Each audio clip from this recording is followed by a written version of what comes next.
So this is just a video fact-checking some of the information that's being put out about what happened last night with the Occupy Colorado Springs protesters losing their revocable permit and losing all their structures and confiscation because the mayor decided to give them notice 2 hours before he had the police tear everything down.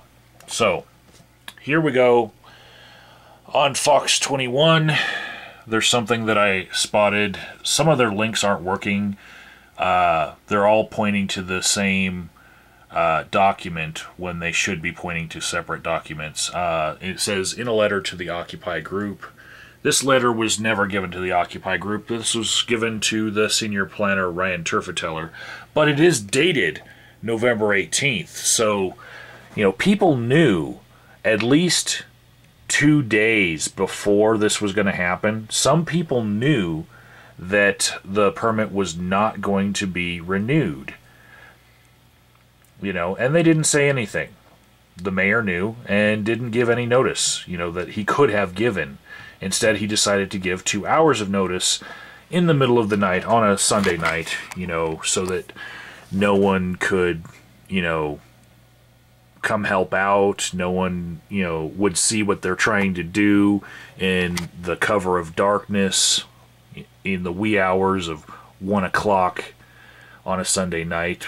People got to get to work. They don't want to see stuff. They'll just wait for the news. So that's what he was counting on. And conveniently in this, he's made a 45-day moratorium on any similar permits for anything like an occupation or a protest or anything. So it's wonderful that this 45 days just so happens to coincide with the greatest shopping days of the year, leading up to Christmas. I think we know where his loyalties lie. It's to big businesses and their pocketbooks. So yeah, he says a lot of negative things here, all of which are actually rebutted in a press release, which is on the Occupy Colorado Springs website right now.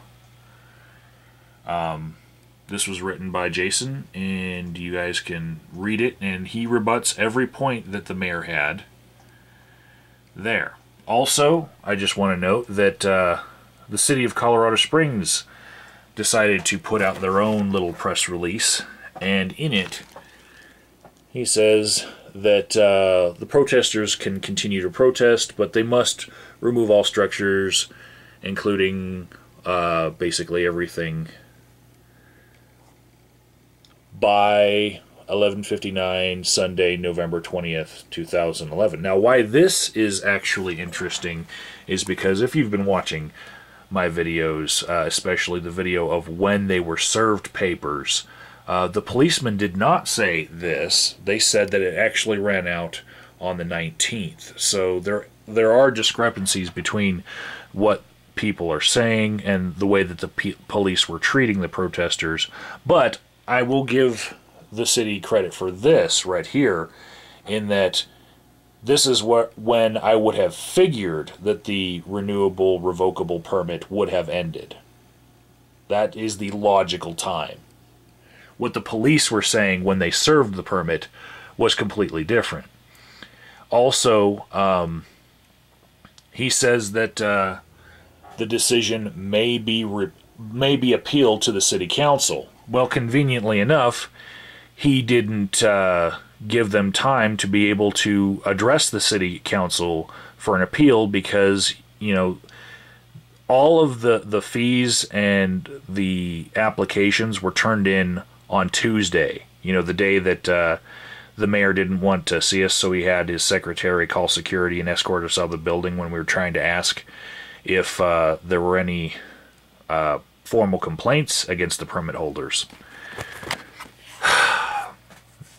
So with all the fees and applications being in on Tuesday, the paperwork bounced around the city administration building, and we know at least at Friday at the last possible second, because they were calling all day, you know, on the 18th, this was given to Ryan Terfeteller from the mayor. Or so we think. Maybe he can backdate these things. I wouldn't put it past him. So yeah. There is no way to appeal a decision after you already have your police enforce the decision. So that's the interesting thing about their press release. I will leave links to all of these things in the description box so that you can check them out for yourselves, but also in the massive dump of videos that I've had in the past 2 days, there's a lot of things that just do not gel with what he is saying.